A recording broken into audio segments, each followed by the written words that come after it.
Hey guys and gals, as it should be blatantly apparent by now if you've been watching my channel for any length of time, I am what you may call a Disney fanatic. Shocking, I know, but as unbelievable as it may sound, I have never been to a Disney park. Well, okay, that's technically not true, as I did go there once with my family, but it was not long after I was born, so obviously I have no real recollection of it. The only evidence we ever had of going was an old VHS tape, which has since been lost to time.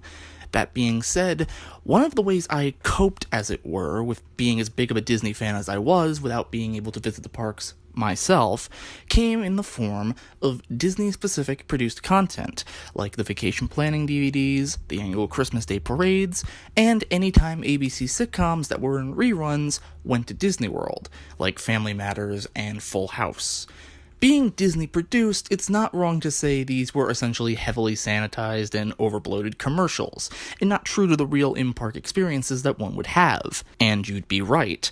However, that did get me thinking about what the actual commercials for Disney parks looked like, and after a quick YouTube search, I have concluded some of them get pretty messed up. And we're going to look over a few of them today. So without any further ado, let's get started. Once upon a time. Here we have a commercial for Disneyland Paris, otherwise referred to in this commercial as Euro Disneyland, that heavily features both the Aladdin characters and Adventureland. Now this already has me hooked, because as some may know, Aladdin was a huge influence over me as a kid, and even still today as an adult. Heck, I love the movie so much that I bought and framed one of the theatrical posters for it and hung it over my current workstation. We see a young girl get a hold of the infamous magic lamp before the evil vizier Jafar steals it from her. Trust me. Aladdin! We'll get it back. As one can imagine, they fly through Adventureland, come across Jafar yet again, and recover the magic lamp from him. Not much else to say about this commercial, except for one part that I find to be a little weird. Now you can make your wish. I wish I could stay here forever! Euro Disneyland, the land where wishes come true.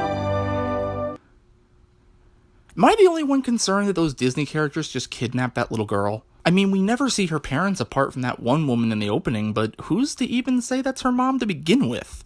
She obviously takes no issue with a cartoon Disney villain confronting her daughter and taking things from her. Nah, she just keeps walking like, that's nice, sweetie, I'm off to write pirates. And it all happens so quick, too, you notice that? The little girl's all like, I wish I could stay here forever! And before they discuss the matter any further, the genie just goes, Abraca child abduction, and turns her into literally the human version of Pete's daughter Pistol from Goof Troop. Some questionable choices for sure at the end, but I guess it's harmless enough without a warped mind like mine. Euro Disneyland, the land where wishes come true. Something really big is Turning to the stateside resorts now, here we have a commercial from 2001 that was used to help promote the grand opening of Disneyland's second gate, Disney's California Adventure. It features Buzz Lightyear from Pixar's Toy Story peeking over the somewhat conveniently placed hedge to see the park on the other side. There isn't much to comment on except for two scenes that I find to be somewhat disheartening. The first is an exchange between Buzz and Snow White. Heads up, everybody. We have a new neighbor. Oh no, the world ends at the gate! First, look at how lifeless Sneezy looks standing next to Snow White there, especially compared to the lively attitudes of the characters walking around them, with Sneezy just like, hello darkness, my old friend. Second, listen closely to what Goofy says after Snow White says the world ends at the gate. We have a new neighbor. Oh no, the world ends at the gate! Didn't catch it? I'll play it again. We have a new neighbor. Oh no, the world ends at the gate! Is Goofy a flat earther? I mean, I know his name is Goofy, and therefore he's not meant to be all that bright, but a flat earther? You know, maybe Pluto is the smarter Disney dog after all. Third is an exchange Buzz has between three princesses. Cinderella from, well, Cinderella, Belle from Beauty and the Beast, and Jasmine from Aladdin. Disregarding the subtle reference to Superstar Limo, which... There's Lisa Silver. That's my final answer. It's funny, man. Get out. How about a map to your house, Drew Carey? Yeah, the less said about that ride, the better. Did the marketing team behind this commercial purposefully want to degrade the progressive nature of some of these princesses, all for the sake of a lame joke? Think about it. Jasmine wanted to marry for love and was more than happy to marry a street rat than an actual prince. Belle's movie had nothing to do with princes or princesses to begin with. Heck, you even have the princess whose song is Someday My Prince Will Come. Why not use her? Before I end it there, I do want to just bring up one scene, the ending to this commercial, that is absolutely hilarious when one considers how DCA was viewed both back then and how it's considered now.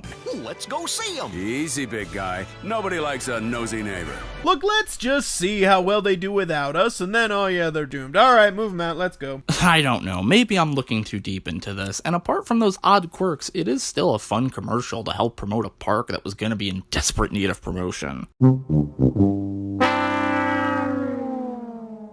Let's move on. Let's go see him. Easy, big guy. Nobody likes a nosy neighbor.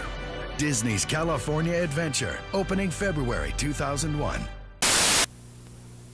Oh, pardon me. Finally, we have a commercial from the 70s, 1971 to be exact, that was used to help promote the grand opening of Walt Disney World in Florida.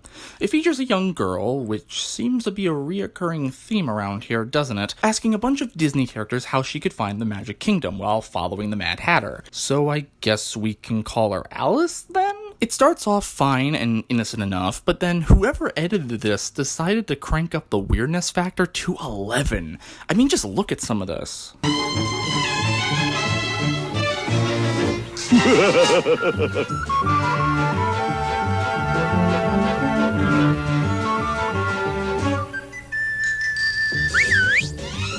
you know the way to the Magic Kingdom?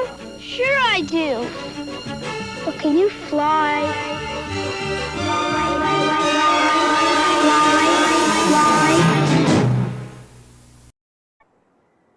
What the hell is that?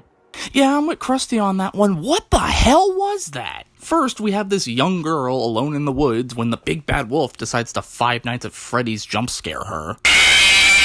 Then we have Peter Pan being a taunting prick to her when she asked for directions, all because she can't fly, which, need I remind you, Peter, your precious Wendy couldn't either at first, and you explained it to her. But Peter, how do we get to Neverland? Fly, of course.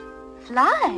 It's easy. Combine that with a trippy echo effect on his pronunciation of the word fly for some reason, and that one quick shot of Dumbo at the end where he's all like, "Welcome to your nightmare, children." Then they have the gall to go all Wizard of Oz on us and say, "Don't be worried, children, she was at Disney World the whole time." I'm sorry, commercial, you don't get to act all nice and sweet after some of that trippiness you showed us. Then again, this was the 70s, so maybe that was just par for the course back then. Either way, a weird commercial set to haunt your nightmares for days to come.